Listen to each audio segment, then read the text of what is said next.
జగన్ ఇంకొక డేంజర్ ఉంది, గుర్తుపెట్టుకోండి.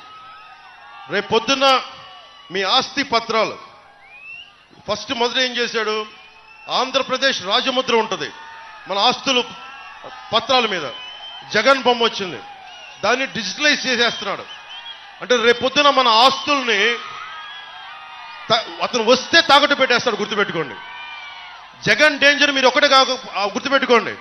జగన్ మద్దతుదారులు కూడా చెప్తున్నా, మీ ఆస్తి పత్రాలు అతన్ని గనక గెలిపిస్తే మీ ఆస్తి పత్రాలు జగన్ చేతిలో ఉంటాయి.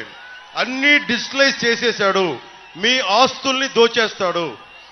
ఇన్ని విలువైన వేల కోట్ల ప్రభుత్వ ఆస్తుల్ని తాకట్టు పెట్టేసినాడు, మీ వ్యక్తిగత ఆస్తులు కూడా తాకట్టు పెట్టేస్తాడు. అందుకని జగన్కి ఓటేసేటప్పుడు జగన్ మద్దతుదారులకే చెప్తున్నా, మీరు ఆలోచించుకోండి. మావాడు అని చెప్పి భుజాల మీద ఎక్కించుకుంటే ఏం చేశాడు మీకు అర్థమైంది కదా. ఉన్న వాళ్ళందరినీ తన్ని తగలేశాడు.